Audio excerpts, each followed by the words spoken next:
Okay, so let's start with Python. So Python is one of the language. Okay,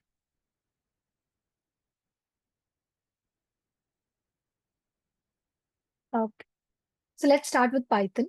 So what is Python and why should we learn Python? And what is the overview, features, application, basics? What happens when it comes to Python? Basic compilation, interpretation, all these things we'll be covering in depth today. Okay, after that, from later on, we'll start with the this one. Other topics. So today, first of all, introduction to Python is a class that I'll be doing. So what is Python? Python is the programming language, isn't it? So it's a high level programming language, as we already know.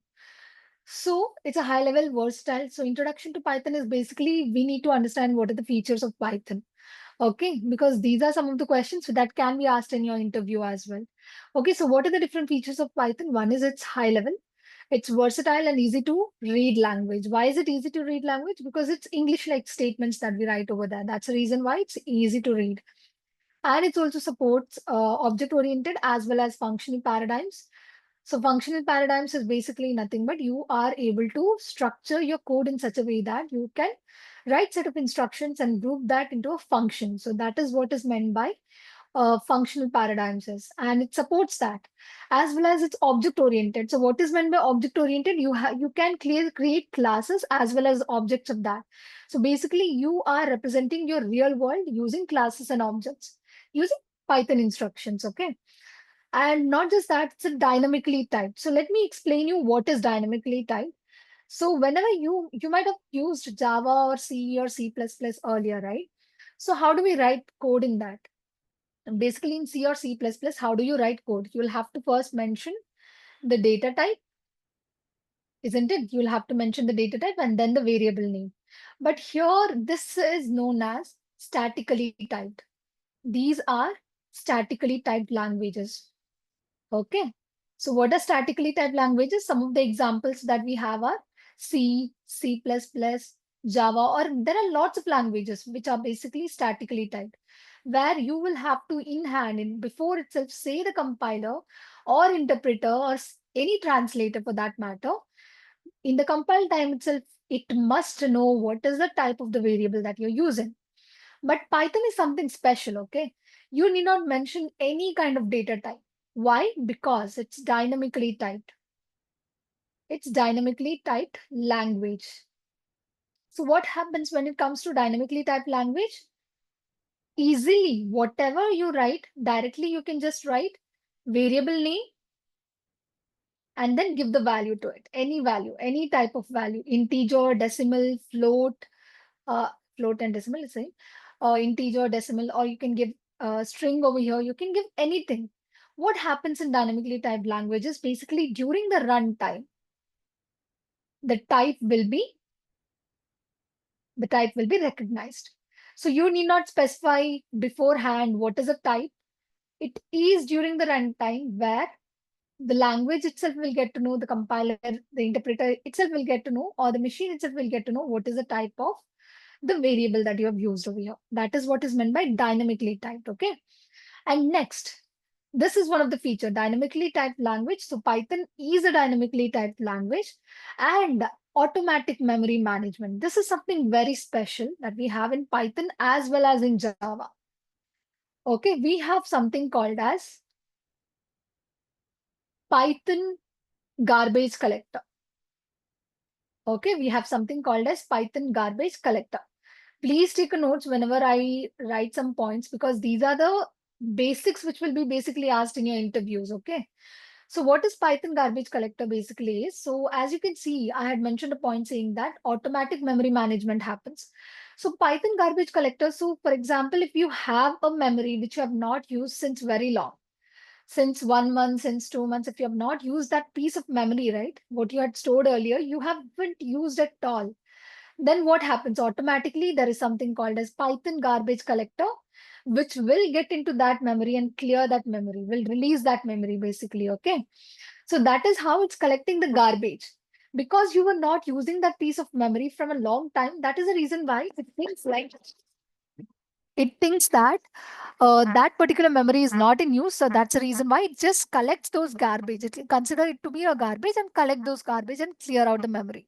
So in this way, what happens? Your memory will be restored and you will be getting new space available. Like memory is getting restored each time. Each and every garbage will be getting deleted or it will be getting cleared out. So that is one of the most important feature that we have. Like in Java, we have in the same way we have it in Python as well. Okay.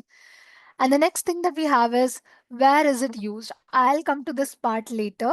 But along with that, why is Python so much famous is because of the libraries that we have. Okay, NumPy you have pandas. All these are the different libraries that you get in Python, which are very strong. Using these libraries, you can create different models, AI models, right? You can create AI models as well. You can work using Python. If you have knowledge of Python, it will be somewhere little bit helpful when it comes to AI/ML. Why? Because there are some of the libraries which we are using in artificial intelligence and machine learning, which is obviously from Python itself. Okay, Python as a language may not be useful, but Python libraries are very useful. If you know to work with Python and Python libraries, you will be able to excel in AI and ML in in a somewhat extent. Okay. Next is one is extensive libraries that we get, and not just that, we also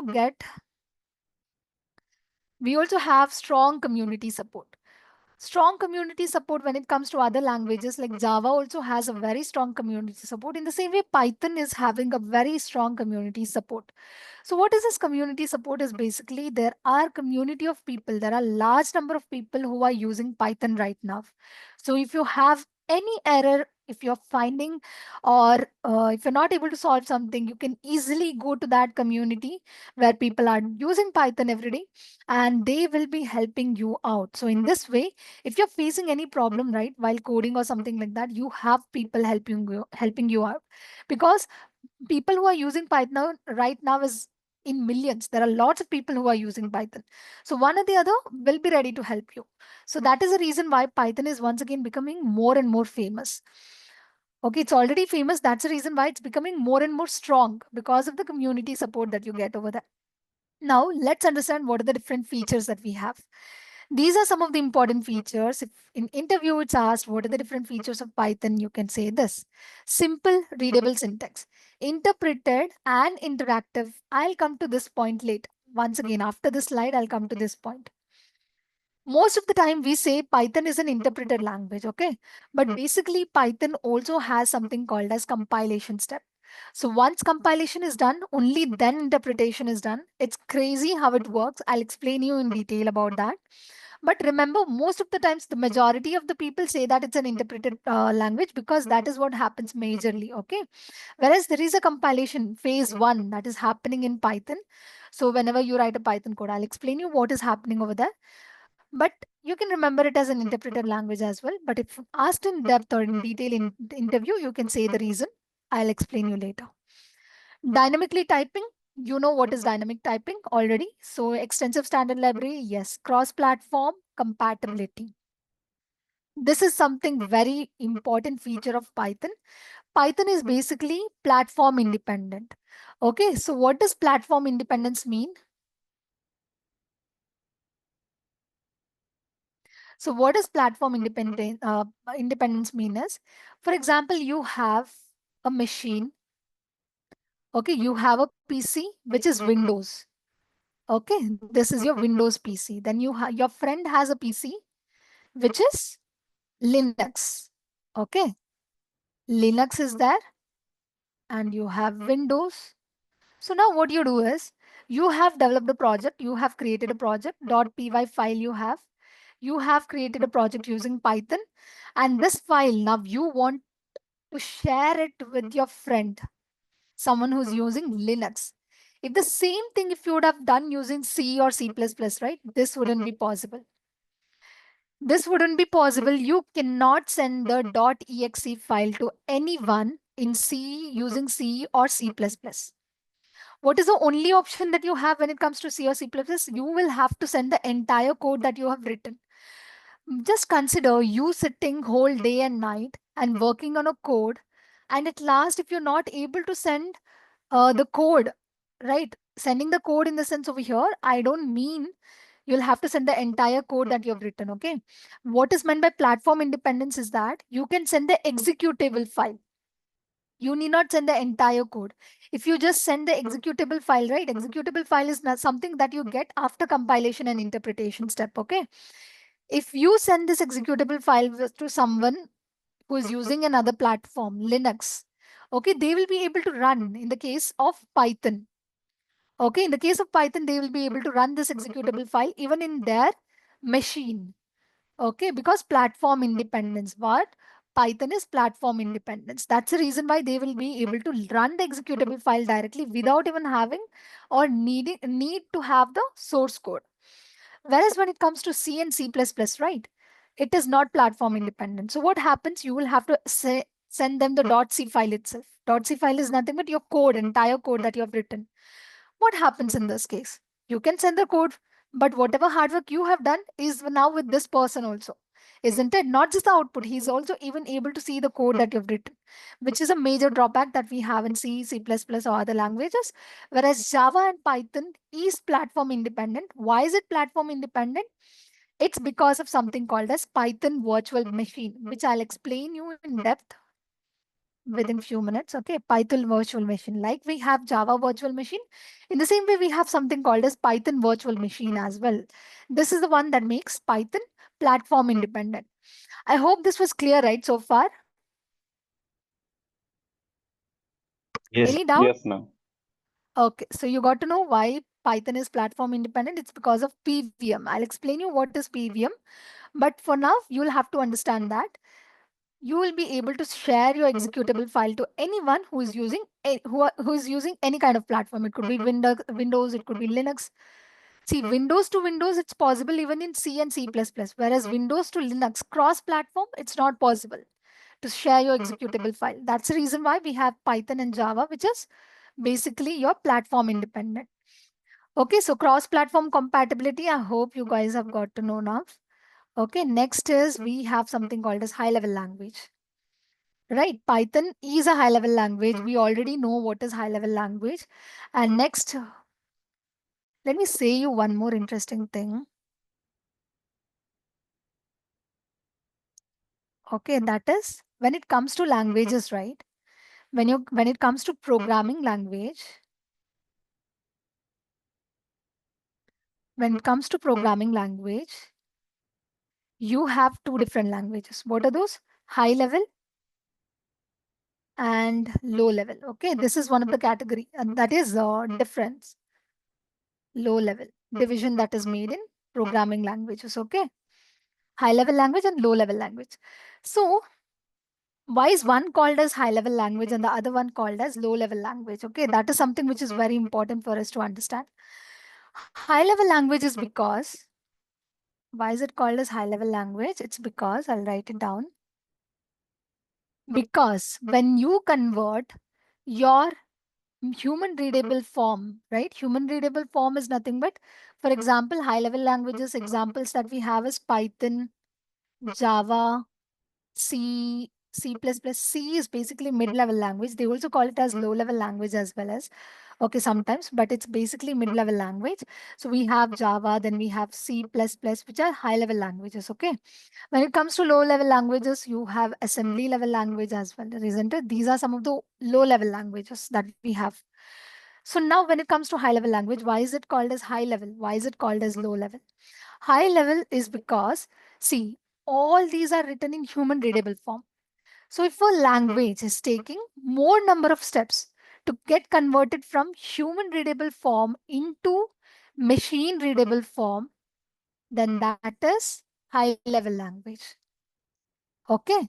If a language is taking more number of steps, there are a lot of steps involved in converting a human readable instruction into machine readable instruction, then it's called as high level language. Whereas low level language is basically already when you read some assembly language code, right, it won't be that readable. So it's already in a very low level that easily you can convert this into machine level language. So that's the reason why it's known as low level language, because this particular language is already in that form where few number of steps are more than enough to convert it into machine level code. Okay, so that's the reason why it's known as high level and low level. Okay.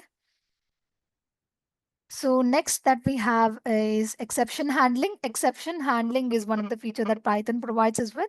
Easy integration is also there. Easy integration is basically using Python. You can integrate various things. You can use Python and do a lot of things. Web development, lots of integrations can be done over there. As I told you earlier, strong community support is also there in Python.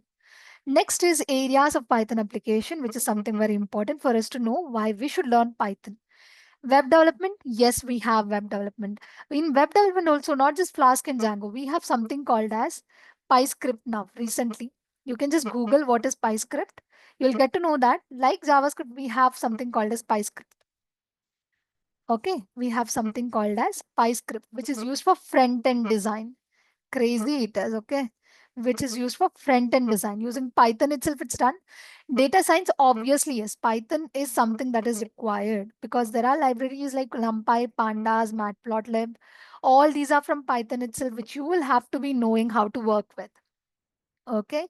Artificial intelligence and machine learning, once again. Python is not directly helping, whereas the libraries that are there in Python is helping, TensorFlow, PyTorch, and all those. Scientific computing, yes. Automation, yes, it's used. Scripting, yes, it's used. Scripting is basically automation itself. Game development, yes. Pygame you have where it's used. Desktop GUI, even in desktop GUIs, we use Python. Not just that, even your notepad is also somewhere it's using Python to get developed in such a way. Notepad that you have in your desktop right now, right? That one. Finance and trading, yes, Python is used once again. Education, Python is used. Internet of Things, Python is used. So Python is everywhere. Okay. So I've already taught you what is high level and low level. And now let's get into compiled and interpreted language and why Python has compilation phase as well as interpretation phase, but still it's called as interpreted language. I'll explain you in detail. I've already told you what is dynamic and static typing. So let's get into something known as compiled versus interpreted. Okay.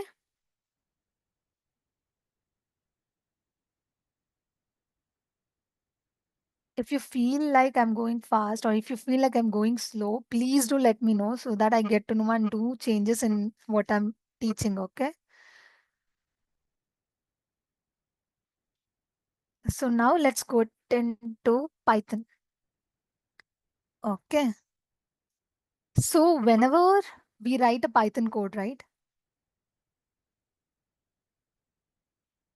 So if you write a Python code, how do we save it?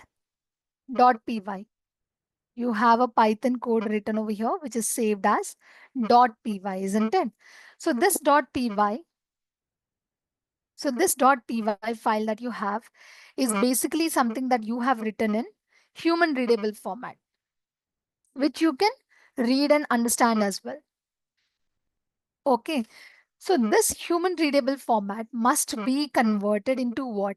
It must be converted into machine readable format because machines do not obviously understand. They do not understand your human readable format. They can't understand what is Python. They just understand binary. 0 and 1 is what they understand. They just understand combination of zeros and ones. They do not understand what is Python. They do not know what is English. They do not know anything. What they know is binary, machine code. Okay, so machine readable format. Now, how do you convert this .py file into machine readable format? It's using something called as translators. Okay, it's using something called as translators. So what are these translators and what are the different types of translators that are there? I'll explain you now. Okay, so something called as translator is something that is coming in help in between to convert human readable format into something called as machine readable format, isn't it? So now let's understand what are the different translators that we have. So one, which we already know, compiler. And the other one also, which we already know, which is nothing but interpreter. Okay. These are the two translators that we have got when it comes to translators. Okay. These are the two different translators that we have got. But how these two work is completely different. So how do compilers work? Compilers basically whatever .py code is there, right? For example, I'm saying if you have any code, right, human readable format, it converts the entire code, entire human readable code into machine readable format directly at once itself. Okay, the entire code is converted into machine readable format at once. Okay, entire source code into machine readable before execution. It does not execute yet. Before execution, the entire machine readable code, this entire machine readable code is converted into executable format. Sorry, executable format in the sense machine readable format. Okay. When it comes to interpreter, interpreter is something which works in a different way, where interpreter reads line by line. Line by line. It reads your code line by line and then translates each and every line. Each and every line it translates, line by line it translates and executes that side by side. Okay, so what is interpreter doing? It's translating line by line as well as it is interpreting. I mean, it is also executing it line by line. Okay, that is what is an interpreter is. And doing it at runtime itself. All these things are happening at runtime. You're translating as well as your execution is happening at runtime itself. Whereas compiler is something which does the entire conversion at once and then executes it, isn't it? Execution doesn't have happen hand in hand in compiler, whereas interpreter does the execution hand in hand along with translation. Each line it does. So if there are any errors, line by line, we'll get to know at the beginning itself. If there are any errors, entire code, if there is any error, the execution won't happen until and unless the errors are solved in the case of compilers. Okay, so now let us see why Python is platform independent. So let's understand why Python is platform independent. Okay, why Python is platform independent. Along with that, let's also understand why do I say why Python is not just interpreted language. Why is Python not just interpreted language? This is also something we will have to understand now. Okay. These are the two important concepts that we will have to understand, which we can understand at once itself. So first, let me say you why isn't Python a interpreted language alone? Okay. So what happens in the case of Python, you know? So what happens in the case of Python is you have your Python code written. Okay, you have your Python code written, which is in .py form. So which you have written in .py. And then the first, basically in Python, right, there are two phase of compilation, two phase that is there when it comes to execution. Okay, there are two phase that is used for execution. When it comes to execution, two phases are used in Python. So what is the first phase? First phase is compilation. Remember this. And the second phase is interpretation. You might have read everywhere that Python is an interpreted language, interpreted language, interpreted language. Basically, it does compilation as well as interpretation. Okay. So when it comes to the first phase, it's compilation and the second phase is interpretation. So now what happens here? You have your .py file written. Okay, you have written a Python code. The first phase that happens is compilation. So compiling is something that happens. So what happens in compilation? Basically, your entire code is converted into something called as intermediate code, similar to Java. Okay, something called as intermediate code is generated. Intermediate code is generated. So this will be having an extension of .pyc. You might have not seen this kind of dot extension because it's somewhere hidden in something called as PyCache underscore underscore PyCache file. Okay, it will be there in this .pyc file is stored in this particular. So what is this intermediate code? Basically, it's a byte code. Okay, binary code itself, which is byte code, but not the entire converted code yet. It's intermediate code, which is byte code, which is .pyc extension, and it's stored in something called as PyCache. Okay, after the compilation step, you get this. After that, there is something called as interpretation that will be happening. Okay, here is where interpretation is happening. So the interpreter, basically what does this interpretation? I'll let you know. So what does this interpretation is, before understanding who does the interpretation, we will have to understand something very small concept when it comes to Python. So Python, right, it has different flavors, guys. So you have C Python, okay? You have J Python, which is basically Java based. C Python is basically C based. You have something called as PyPython as well, which is very interesting. Okay. These are the three different types that you have when it comes to Python, flavors that we have. Okay. Or forms that we have. So when it comes to C Python, right, this is what we generally used. Generally used. Okay. Generally used. So C Python is just something that we use most of the times often. So whatever we do, it's basically C Python itself. So when it comes to C Python, there is something called as here in this part, right? There is something called as PVM. If you know Java, you might be knowing JVM, right? Java Virtual Machine. In the same way, we have something called as PVM, which is nothing but Python Virtual Machine. So what is PVM? It's Python Virtual Machine. Okay. So this is what is PVM is. So basically what this PVM does is whatever intermediate code you had, right? So this is the one. It's a savior basically. PVM is a one which is converting this intermediate code. It is basically interpreting it line by line and converting that into what? The final code. What is this final code? It's basically your binary code or binary file, machine readable form. Okay. So this is your machine readable form. So this is how Python works. Okay. First you have .py file and then it's compiled at the beginning. After compilation, we have .pyc file, which is then interpreted by PVM. PVM is the one which does the interpretation task. Line by line it interprets and then it converts it into machine code. Is this clear so far? Any doubt? No, ma'am. No, ma'am. Clear, right? Yes. Okay, so that is what is PVM. So remember, PVM is something. See, now this PVM itself, as I told you, it's a savior over here. Okay. In the same way, this PVM is the only reason why Python is platform independent. Or else, how can you run a bytecode, which is executable code directly in any machine? It's only because of this PVM. So each and every machine will have PVMs installed in them.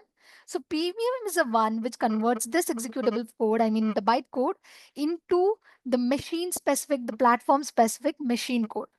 Okay, so that's the reason why PVM is a savior, which is Python virtual machine basically interprets line by line and converts that into machine code. So any platform, they can use executable. Anyone can send their code, executable code to anyone and they can view it. They can see the output or run it in the system only because of PVM. So that is the reason why Python is known as platform independent. Okay. So next, basically when it comes to compilation, right? So what are the different phases that we have in compilation? This is also something which is very important for us to learn. Okay. What are the different stages in compilation? What are the different stages? Sorry. Mm. Yeah, what are the different stages in compilation? So basically, what's a compiler? It is a one which is compiling or translating your source code into machine code, isn't it? So how is it happening? First one is lexical analysis. So what is meant by lexical analysis? What is meant by syntax analysis? What is meant by semantic analysis? Intermediate code generation, optimization, and code generation. These are the important phases that we have. Okay, first one is the languages which are purely compiled, right? They have these two steps also involved. So which are those steps? These two. If it is not purely compiled language, for example, we have our Python itself, which does the interpretation after intermediate code generation, we will not have these two steps. But optimization will have will be there in them also, but it's in a different way. So now it's important for us to understand something which is lexical analysis. What is meant by lexical analysis? Okay. So basically, lexical analysis is whatever code you give, right, in the beginning, whatever code, entire code that you give, right, it breaks in lexical analysis. In the first step, what happens is it breaks your code, breaks the source code into what? Source code into tokens. Okay. Something is wrong in this. Do it in this. Okay. So what is the first step? So first step is lexical analysis. Okay. So what happens in lexical analysis? Whatever the .py file you gave or whatever machine human readable format that you have given, it breaks this into tokens. Tokens in the sense very small part. Okay, which are unbreakable after that. Tokens are smallest unit in a code. Okay. So for example, you have system dot out. I'll take Python itself. Okay. Let me take Python itself. Let me not go for Java. Okay. So if I take Python, right, we have something called as print. And then we have something called as hello. So what is token here? Print is a token. And then hello, a single unit. Okay. It's a token which cannot be broken further. Print is a token. This can be broken into H, E, L, L, O. So once again, H is a token, E is a token, L is a token, L is a token, O is a token. So these are tokens. So whatever code you have written first, it will be broken into tokens. Okay. That is what is lexical analysis is. Breaks the source code into tokens. And the second step that we have is basically syntax analysis. Okay. Syntax analysis. So once lexical analysis is done, next what happens is syntax analysis. Syntax analysis is it checks for grammar. Grammar checking happens over here. Okay, grammar checks happens over here. If there is any mistake in the grammar or whatever you have written in code, obviously it will put in show an error. It will stop compilation and show the error. Next that we have, sorry, it doesn't stop the compilation, it compiles the entire thing and then show the errors that are there. Then in the case of interpreter only, it stops and it shows. Then we have semantic analysis. Okay. What is semantic analysis? Semantic analysis, first you did lexical analysis, then you check the grammar. After that, you check for meaning, whether your code that you have written is meaningful and valid. Meaningful and valid. If it is, then you will go for the next one. That is intermediate code generation. Okay, this is the next step, that is intermediate code generation. So basically what happens in intermediate code generation is, as I've shown you already over here, you have something called as .pyc file that is getting created in the case of Python. In the same way, there is something called as intermediate code generation where an intermediate code will be generated. Don't mind, my handwriting is getting worse in this. Okay. Then we have something called as last step that we have in what compilation is, that is code generation. Sorry, optimization.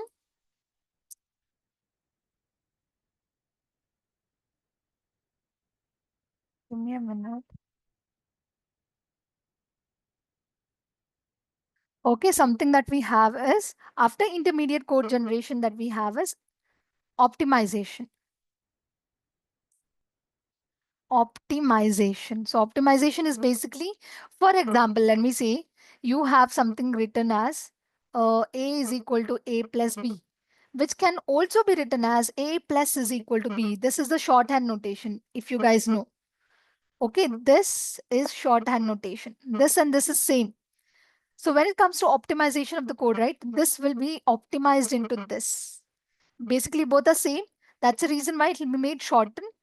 It will be shortened as well as optimized. Okay. Next that happens is at the final stage is optimization. Okay, this is the final step that happens, which is called as optimization. Basically, sorry, after optimization, the final step is code generation. I've already covered optimization. Then we have something called as code generation. Okay. So code generation is a final step that we have. I guess all these 6 steps are clear, right? We have syntax analysis, then we have first we have lexical analysis, then we have syntax analysis, then we have semantics, then we have intermediate code generation, optimization, and then the final step is your final code generation. Okay, this is what the journey of compiler looks like is. Okay, so if anyone asks you what is Python, it's not purely interpreted language, it's a compiled as well as interpreted language. Now, let's get into understanding. We can also get into understanding this one. So when it comes to interpreter, right, the journey or the process is very small. Okay, you can see it over here itself. We have lexical analysis at the beginning. Then we have syntax analysis, then direct execution from AST. Okay, so basically after lexical analysis and syntax analysis, direct execution starts. In the case of what? In the case of Python, I mean interpreter. Okay, so I hope so far it's clear. So you got to know why is platform independence. What is platform independence? You have got to know. And why Python is platform independent? You have got to know. Okay. So this is also clear. Now the next thing that we have is let's get into number systems. But before getting into number system, mm, okay, I think we can get into number system directly. Okay, I'll say you some of the interesting facts that we have over here. Okay, when it comes to number system, right, there are some of the interesting things that you will have to understand. So let me cover up all those things today, okay, because those will be important when you're solving some of the tricky questions. Okay, these are some of the important things that will be helping you in solving lead code questions. Okay, lead code is something that focuses on basics. If your basics are very clear, you will be able to easily solve lead code. So that's the reason why when it comes to number system, there are a lot of things that you'll have to know before getting directly solving. Okay, before getting into directly solving the questions. So when it comes to number system, you have binary, you have decimal, you have octal, you have hexadecimal. So as we know, these are the four important number systems that we have, isn't it? So why binary? Why decimal? Why is the name known as decimal? Why binary? Because you have base 2. That is two main, what to say, digits that you have is 0 and 1. Bi means 2. That's the reason why it's known as binary, which is only known by computers, isn't it? The language of computer. Next, we have something called as decimal. Deci, as the name says, deci means 10. So base 10, that means you have digits from 0 to 9, total 10 digits. 0 to 9, total 10 digits you have, which is human standard. That is what we use. Then you have some things called as octal. Octal as a name, once again, it suggests oct means 8. So that's the reason why you have base 8. Okay. So you have digits, 8 digits totally in this particular number system, that is ranging from 0 to 7. So where is it used? Historic use. Basically, binary is used for historic use for binary shortening. Okay. Binary number, if you want to shorten it, you will use octal number over there. Okay. Then you have hexadecimal, as the name suggests. Deci means 10, hexa means 6. So 16 total digits. So base is 16. What are the 16 total digits? 0 to 9, which are 10 digits. Along with that, there are 6 more digits, A to F. Okay, A, B, C, D, E, and F. Okay, this is what we have. So memory addresses, where is it used? Where is hexadecimal used? Basically used in your memory addresses. Okay, not just memory addresses. If you are someone who has done front-end coding or color changing and all those, right? In colors also, you can see that hexadecimal code is something that we use mainly. Okay, so these are the use cases as well as the number systems, and why is it called as so? I have explained you all in detail. So now let's get into understanding something which is interesting. Okay, so now let me get into decimal, guys. Okay, decimal. See, as I told you, decimal means base 10, right? Base 10. You have 10 digits ranging from 0 to 9. So this is why it's known as decimal. 0 to 9. Isn't it? Now, let me say you something which makes actually sense when it comes to decimal. See, we have 1, 2, 3, 4, 5, 6, 7, 8, 9, and 0 as well. These are the different digits that we have. After 9, what do we do for the next numbers? It's basically we use combination of these itself, isn't it? So after 9 comes 10, isn't it? So what does this mean is basically you are repeating 0 for the first time. Okay, here it means you are repeating 0 for the 0th time. Okay, what does 10 mean? 10 means basically you're repeating 0 for the first time. Then after 10, what comes? 11, isn't it? That means you are repeating 1 for the first time. That is what it means. Then again, you don't have any digits, extra digits to represent other numbers. So what do? You take 2. 2. But how many times are you repeating it now? First time. Then 3. Repeating it for the first time. 4. Repeating it for the first time. 5. Repeating it for the first time. 6. Repeating it for the first time. Again, in the same way, till 9, repeating it for the first time. After 19, once again, you don't have any extra digits or something like that. So what do? Again, you'll go back to 0.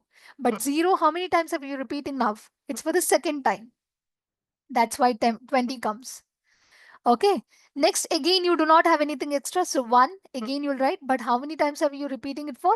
Second time. Then you have 22, which is basically 2, you are repeating it for second time. Then you have 23, where you're repeating 3 for the second time. In the same way, you get 0 once again, where you're repeating it for the third time. After 30, once again, you have 31, isn't it? Where you're repeating 1. Already second time it was repeated, so you're repeating it for the third time. That is how decimal works. Okay, something which is very interesting. You might have not heard it before, but I had read it earlier, so I just wanted to say you guys. Okay, so this is how decimal works is. In the same way, not just in decimal, you have binary also, okay? So when it comes to binary, right, you just have 2 digits now. You'll have to create a number system, whole number system using these 2 digits itself. So what do? First, let's go from the beginning itself. 0, 1, 2, 3, 4, 5, 6. This is how you represent it in decimal. Now the binary format. It's 0 itself, isn't it? 1 is 1 itself. Now in binary, to represent 2, we do not have an extra digit, isn't it? So what do? You will have to repeat. How will you do? How will you represent 2 now? How will you represent 2 now? Nothing but you'll just repeat 0 for the first time. Okay, 0 for the first time. Next again for 3, you do not have anything, right?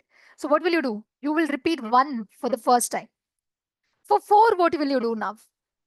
For 4, again you'll take 0 itself, but you're repeating it for second time. What is 2 represented as? 1, 0. So that's the reason why this becomes 1, 0, 0. Got it? So 0, 1, 0, 1, using this 0, 1 itself, you'll have to create an entire number system. So that's the reason why first you take 0, then you have 1. After that, whatever comes, first you repeat 0 for the first time, then you repeat 1 for the first time, then you repeat again 0 for the second time. After that, again 1 for the second time. So 101 is nothing but 5. So that is how your binary number system works. Is crazy, right? This is also something which is very interesting in binary. Okay, not just that, all odd number in binary ends with 1. Remember this one concept. Okay, all these are important when solving questions. Okay, all the binary numbers, not binary numbers, all the odd numbers basically. All the odd numbers in binary, all the odd numbers in binary ends with what? It ends with 1. Remember this. So all the binary odd numbers that you have, right? For example, 3. What does 3 end with? It ends with 1. See, 1, 1. What does 5 end with? It ends with 101. See, 1. So all the odd numbers in binary ends with 1. So what about even numbers then? Basically, even numbers ends with 0. Okay. Remember this, write down this point. All the binary numbers ends with 1. All the odd numbers which are in binary format ends with 1. All the even numbers in the binary format ends with 0. Remember this, okay? Next thing that we need to understand is conversion. How will you convert binary number into decimal?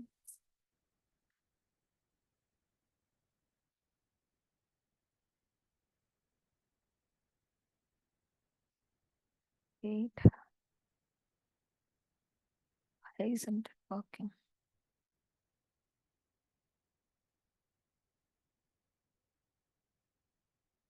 Okay. How will you convert your binary into decimal or decimal into binary or vice versa? Decimal to binary. How will you do it? Any idea? Can you guys say me? How is it done?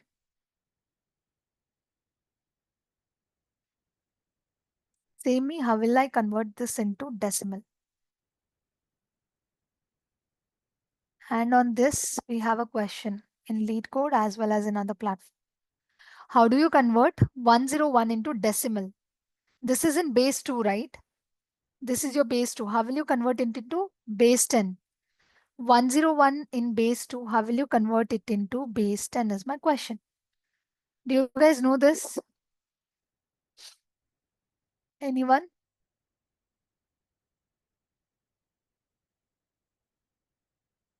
Aditi, No, ma'am. how do you convert? Don't know, ma'am. Okay, I'll teach you. No problem. Okay, how will you convert this binary number into decimal? That is base 10, isn't it? That is one of the most important question that you get asked in your college interview, in your college first programming class also, right? In college also you have a programming class where you will be asked question regarding converting binary into decimal or decimal into binary. So this is something which is very important for us to understand. So how do we do it? So when it comes to any binary number, right? Any binary number, this will be your what? LSB. And this will be your MSB. Okay, so this is your most significant bit and this is your least significant bit. So why is it called as least significant bit and why is this called as most significant bit is something that we will have to understand. Only then we'll remember that this is MSB and this is LSB. See, when you write a decimal number, when you write a decimal number, right? For example, you have 104. So basically, what does this 104 mean? It's nothing but 4 into 1 plus what is in, consider it is 100 and this one only, okay? 1 into 10. So ones place, tens place, and then you have hundreds place, right? So 1 into 100 plus comes over here. So this is what it means, isn't it? So this is your ones place, this is your tens place, and then comes the hundreds place. 100th place. Okay. So that is what it means in decimal system. So basically this is your ones place, this is your tens place, and this is your hundred place. When you add all these together, you get 104. In the same way, let's get into binary. Okay. So you have something called as 101 or 110. Okay. So what does 110 mean? So basically this is nothing but in the 2 to the power 0th place. Okay, this is nothing but in the 2 to the power 1's place. And this is nothing but in the 2 to the power 2's place. So this is what it means. So now see, when I multiply 1, 0, in the same way, let me represent this also, okay? So 0 into 2 to the power 0 first, then you have 1 into 2 to the power 1, then you have 1 into 2 to the power 2. This is what you have, isn't it? So see, what does this give you? 2 to the power 0 is 0. With 0, if you multiply, it's 0 itself. 2 to the power 1 is 1. So if you multiply with 1, you'll be getting 2 itself. And then 2 to the power 2 is 4. If you multiply it with 1, you'll be getting 4 itself. So what is the total, this one you got? It is 6, isn't it? So this is what your decimal equivalent of 110 is. Okay. How did you convert your 110 into decimal number? Basically, whatever the position was, you just multiplied it with that position. But here base is 2, right? So base is 2. Here base was 10. So that's the reason why what you were doing here is you were doing 10 to the power 0 first, then 10 to the power 1 here, then 10 to the power 2, which is nothing but 100. So whatever the base is, you'll have to multiply it with that. Okay, what is the base over here? It's 2, right? So if you multiply with its positional values, you will be getting the decimal equivalent. So this is how decimal equivalent is brought. Okay, I hope this is clear. Is it clear? Yes, ma'am. Yes, ma'am. So what is the decimal equivalent of 111 or 1110? Just let me know. Just say me. Continue saying. How do you convert it? Any one of you say me. How do you do it? How do you convert the binary base 2 into decimal? 0 into 2 to the power 0 goes on 1 into 2 to the power 0. Yeah, 2 to the power 0 plus 1 into 2 to the 1 power into 2 1 to the power 1. plus 1 into 2 to the power 2. Then you do 1 into 2 to the power 3, isn't it? So that's it. You'll have to add this. You'll be getting the decimal equivalent. I hope this is clear. Is it clear enough? Yes, Okay. ma'am. Aditi, clear? Yes, ma'am. Yeah, if you have any doubt, please do let me know, okay? So this is how you convert your binary into decimal. Now as I told you earlier, what is this bit known as? And what is this bit? We have MSB something, and which is LSB. What is this? LSB list. Yes. And what is this? MSB. So why is this known as LSB? Now we can clearly understand. Why? Because its contribution to the whole is very less. It's only 2 to the power 0. Okay, whereas MSB's contribution over here 1 into 2 to the power 3 I had done, right? So 1's contribution to the whole is very much. So that's the reason why it's known as most significant bit. So its significance is more than compared to this one's significance.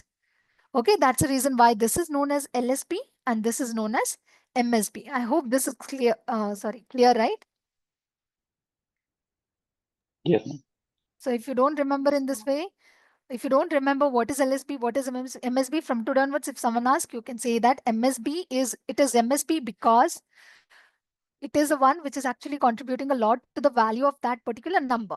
That's the reason why it's known as MSB. Whereas LSB is a least significant one. That is least contribution. Okay, so this was all about converting binary into decimal. Now, how will you convert decimal into binary? So you have something called as 20. How will you convert this decimal into binary? So this is in base 10. How will you write this in binary base 2? This is a question that we get. How will you convert it? Basically nothing but there you had multiplied it with 2. Here you'll have to just multiply it with, divide it with 2. Okay, that is the only difference that you have.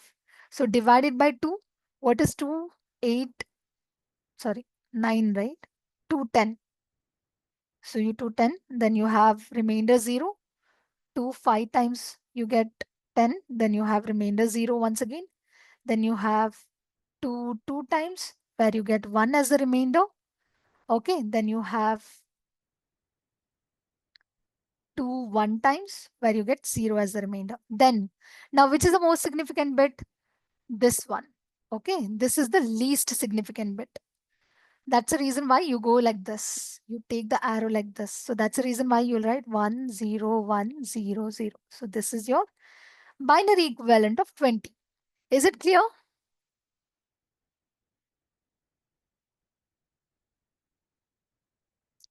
Is it clear? Yes, ma'am. Okay, if any doubt, let me know. So this is how you convert decimal to binary and binary to decimal. In the same way, you can work out with everything, okay? So binary to octal, you can just look at it. I'll just give you a brief of how it's done. See, how did you do binary to decimal?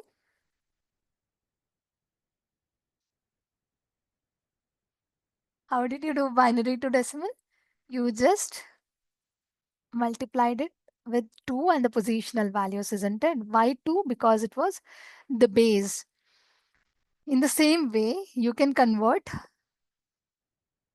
octal also into decimal in the same way. Octal into decimal, basically nothing but you'll have to be multiplying it with 8 to the power 0, 8 to the power. In the same way, you'll be doing it. You can just look at it. It's not that important now for us to understand. Okay, just look at how it's done. Okay. So I hope you have got all these. In the same way, look for all the different types of conversions, decimal to octal and binary to octal, octal to binary. And then how do you do octal to binary is nothing but you will have to divide it by this one, the base. Okay.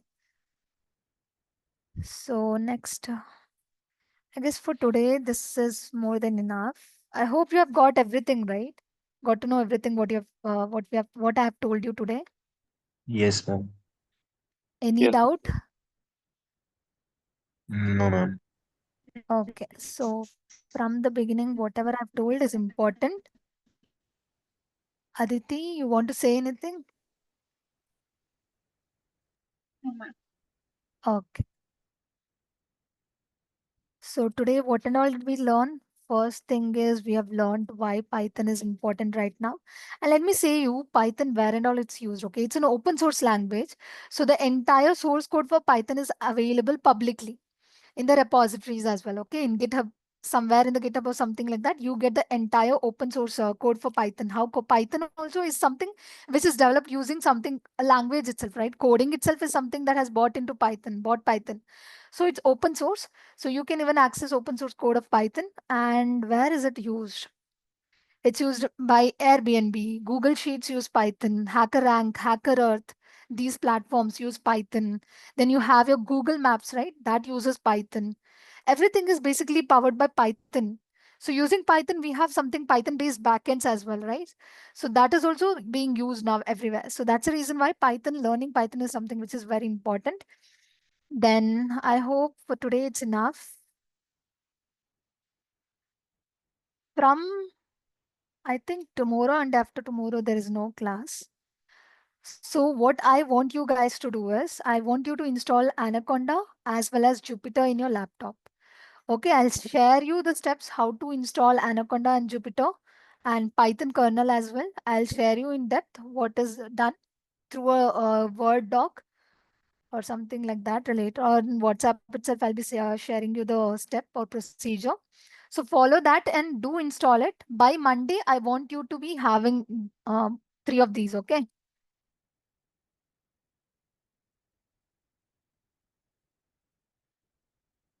Okay. Anaconda, Jupyter, and one more which one? I'll let you know. One is Anaconda and Jupyter I need. I'll say if you need to install Python, I'll just let you know. Kernel, I don't think if we have Okay. Anaconda, I'll say you if some of the libraries are required, I'll let you know what are the libraries that we need. We'll be learning NumPy. Okay, that is something which is very important. We'll be learning that. So I'll let you know, but it will come in the later part of this one. So no problem.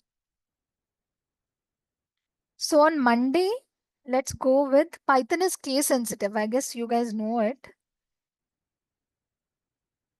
Okay, so Monday, let's get into data types, understanding all these. And also this particular coding, we'll look at it on Monday itself. Binary to decimal or decimal to binary, we'll look at it. Okay, along with that, on Monday, we'll get into data types and variables, all the different, and we'll also be solving 4 small problems, okay, on Monday. Any doubts so far? No, ma'am. Is it No. fine if I go in this way or should I change?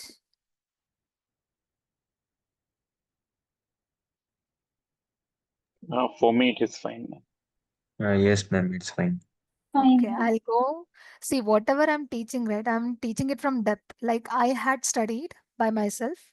So all these you may get or you may not get in YouTube or somewhere else, okay? Because this is something which I had put a lot of efforts in finding out all these things. So if you get it, it's good and fine. But remember, whatever I teach you, right? Just make a point of all those.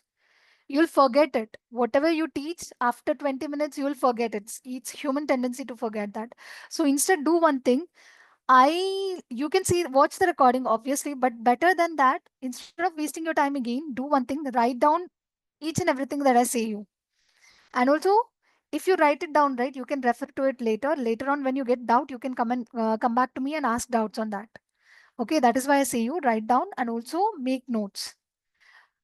Keep a book. Keep a book for Python itself from today onwards. Okay. So whatever you do, whatever you learn about Python, just go on writing it down.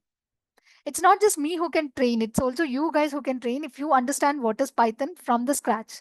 So that is why you can also help your juniors or anyone. You can help anyone once you learn anything from the scratch. Okay, you can even give your notes later on to someone so that they get help from that. So that is why I say all these things. Okay. Thank you.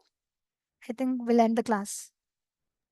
Thank you, If ma'am. you need any changes in the class, please do let me know. You can just ping me over WhatsApp personal number. You have it. I've my personal number, it's already there in the group, right? So you any changes you need in the class that I'm doing right now, you can say me directly. No problem. Okay.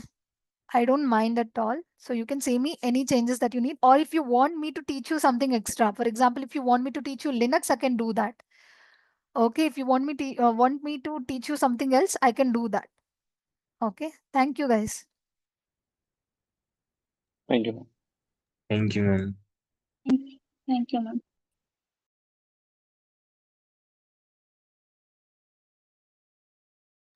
क्या हुआ? Shooter. बोला चलो